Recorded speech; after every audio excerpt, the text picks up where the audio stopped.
Assalamualaikum warahmatullahi wabarakatuh. Waalaikumsalam. Sebelumnya terima kasih kepada Buya yang sudah meluangkan waktunya untuk kami bisa berpresentasi di depan. Perkenalkan, nama saya Rehan dan 4 rekan saya Devi Sapitri, Robi, dan Faisal Naila. Langsung saja kita akan mempresentasikan tentang pemberontakan Andi Aziz yang akan dipaparkan oleh Devi Sapitri.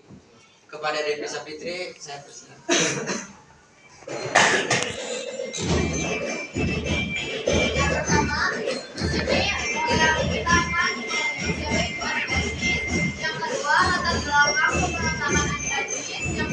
Main share gitu.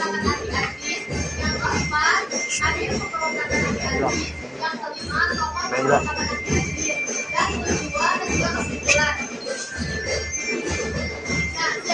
Siapa itu Andi Aziz? Andi Aziz merupakan seorang pria kelahiran Sulawesi Selatan yang sejak kecil dia mulai hidup bersama orang Belanda. Orang Belanda tersebut merupakan pensiunan asisten presiden. Hal itu membuat Andi Aziz berkeinginan untuk menjadi salah satu pasukan militer Belanda. Akan tetapi keinginannya itu harus berakhir karena telah terjadi perang dunia kedua yang mengakibatkan dia harus mengungsi ke negara Inggris. Selama di negara Inggris, Andi Aziz bergabung dalam akademi militer dan lulus dengan predikat ujian. Setelah Indonesia merdeka, Andi Aziz kembali ke Indonesia untuk bertemu dengan kedua orang tuanya.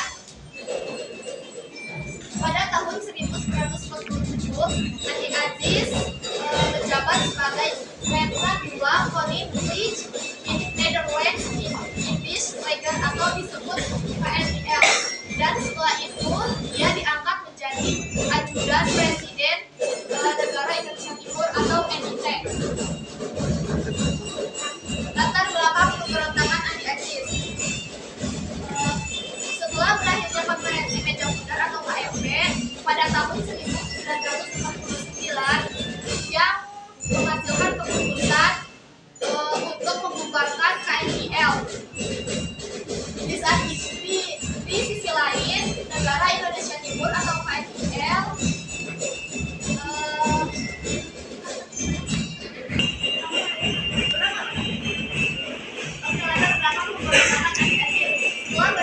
setelah berakhirnya konferensi meja bundar atau KMB pada tahun 1949 yang menghasilkan keputusan bahwa untuk membubarkan KNIL. Di sisi lain, negara Indonesia Timur atau NIT yang akhirnya disahkan untuk menjadi bagian dari Republik Indonesia Serikat. Akan tetapi keputusan tersebut membuat Andi Aziz memberontak dan juga dirinya tidak ingin negara Indonesia Timur bergabung dengan Republik Indonesia Serikat. Andi Aziz sendiri pun ingin Indonesia menjadi negara federasi.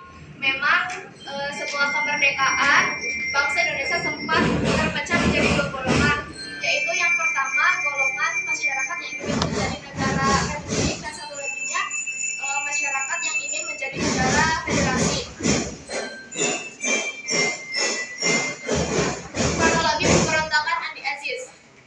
Pemberontakan Andi Aziz terjadi pada tanggal 5 April 1950. Saat itu pasukan KNIL di bawah pimpinan Andi Aziz langsung menyerbu markas APRIS yang ada di kota Makassar. Pasukan KNIL yang dipimpin oleh Andi Aziz diberi nama pasukan bebas.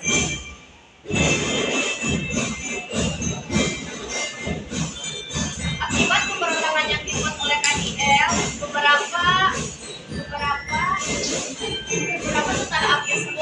menjadi korban akibat penyerangan tersebut. Bahkan Letnan AJ meminta untuk menjadi tawanan pasukan bebas. Dalam tempo waktu yang singkat, Andi Aziz berhasil menduduki markas ABRIS dan juga menguasai kota di Makassar.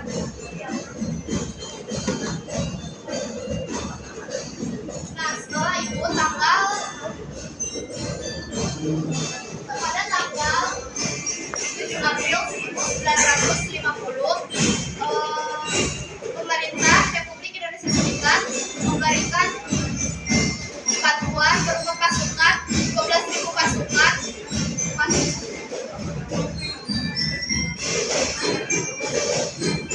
militer eksistensi. Pada tanggal 7 April 1950, pemerintah Indonesia Serikat mengirim 12.000 tentara yang dipimpin oleh Letkol A.E. Kadarangan. Nah, setelah itu pada tanggal 8 April 1950, pemerintah Republik Indonesia Serikat mengultimatum Andi Aziz untuk segera melapor dan juga mempertanggungjawabkan perbuatannya. Namun, Andi Aziz selain itu Andi Aziz juga diminta untuk mengembalikan senjata rampasannya, menghentikan pasukan, dan juga membebaskan semua tawanan. Akan tetapi Andi Aziz malah enggan berangkat ke Jakarta.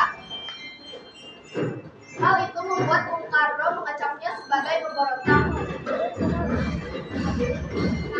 Ada pemberontakan Andi Aziz pada tanggal 15 April 1950. Andi Aziz pergi ke Jakarta setelah didesak oleh Sukawati atau presiden dari negara Indonesia Timur. Merasa tidak punya pilihan lain, Andi Aziz pun menyerahkan dirinya. Namun karena keterlambatan dirinya untuk melapor, Andi Aziz akhirnya ditangkap dan juga diadili sebagai pemberontak dan diminta untuk mempertanggungjawabkan perbuatannya. Maka untuk itu Andi Aziz divonis selama 14 tahun penjara.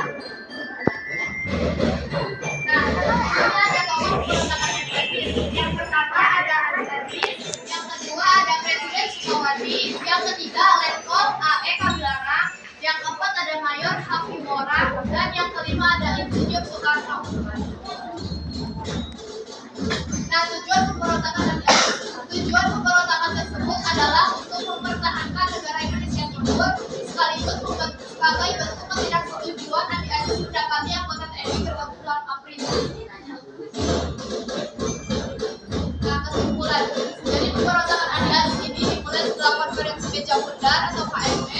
Pada konferensi itu, keadilan bangsa dan negara Indonesia Timur disahkan sebagai bagian dari Republik Indonesia Serikat. Keputusan tersebut kemudian ditentang oleh Andi Aziz yang tidak setuju jika negara Indonesia Timur bergabung dengan Republik Indonesia Serikat. Pemberontakan Andi Aziz dimulai pada tanggal 5 April 1950 pada pukul 5 pagi. Saat itu pasukan KMIL yang dipimpin oleh Andi Aziz langsung menyerbu markas ABRIS yang ada di Makassar. Pada tanggal 15 April 1950, Andi Aziz pergi ke Jakarta setelah didesak oleh Sukawati, presiden dari negara Indonesia Timur. Karena tidak ada pilihan lain, Andi Aziz pun menyerahkan dirinya. Tetapi itu sudah terlambat. Akhirnya Andi Aziz ditangkap dan diadili sebagai pemberontak. Maka untuk itu Andi Aziz divonis selama 14 tahun penjara.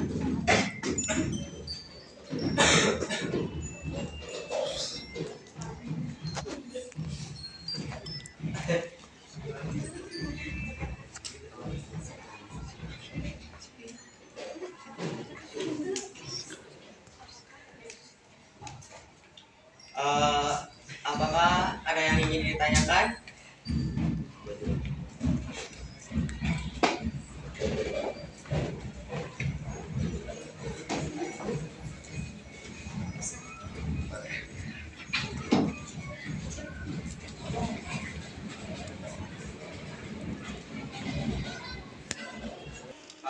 Boleh bertahan.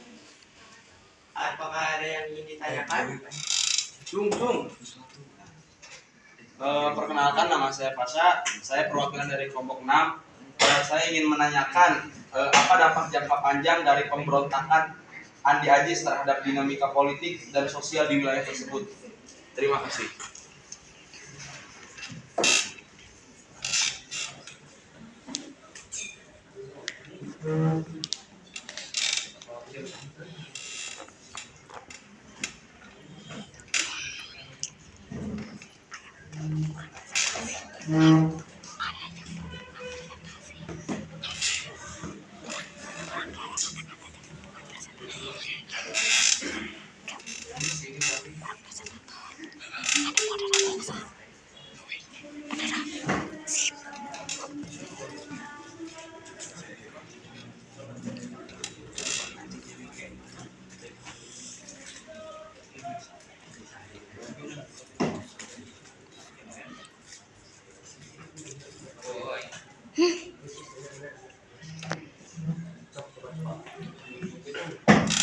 Saya mau menjawab dari kelompok 6. 1.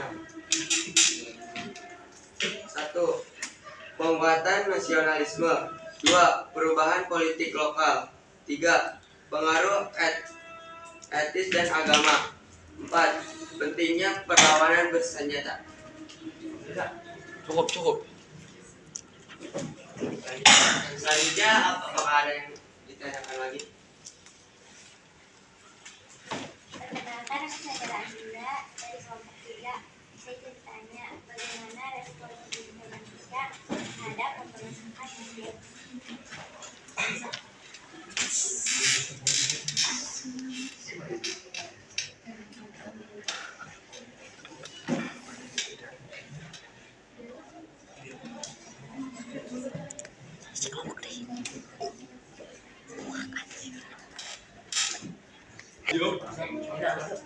Minta perhatian. Saya akan menjawab pertanyaan dari kelompok 3, yaitu bagaimana respon pemerintah Indonesia terhadap pemberontakan Andi Aziz. Nah, responnya yaitu bisa dilihat di sini. Pemerintah mengirim 12 pasukan tentara yang dipimpin oleh Letkol A.E. Kawilarang pada tanggal 7 April 1950 untuk membantu kekacauan di sana. Cukup? Gimana Diana? Dela, Diana satu. Oh Dela, gimana Dela? Oke, apakah ada yang bertanya lagi? Selanjutnya, oh itu Diana tuh. Saya Diana dari kelompok 7. Bertanya, siapa sebenarnya Andi Aziz dan bagaimana perannya dalam pemberontakan tersebut?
Oke, di sini saya akan menjawab pertanyaan dari Diana, kelompok 7.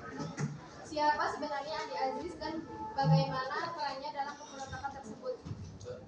Andi Aziz merupakan bekas perwira KNIL. Peran Andi Aziz di dalam pemberontakan itu adalah sebagai penggerak pasukan KNIL yang menyerang markas APRIS dan juga menahan perwira APRIS. Setelah menguasai Makassar, ia menyatakan bahwa negara Indonesia Timur harus dipertahankan. Ia menuntut agar anggota APRIS bekas KNIL bertanggung jawab atas keamanan di wilayah Indonesia Timur. Cukup? Gimana Diana? Cukup? Cukup. Terima kasih. Sekian presentasi kami, kurang lebihnya mohon maaf. Terima kasih atas perhatiannya. Wassalamualaikum warahmatullahi wabarakatuh. Waalaikumsalam. Nah, come on.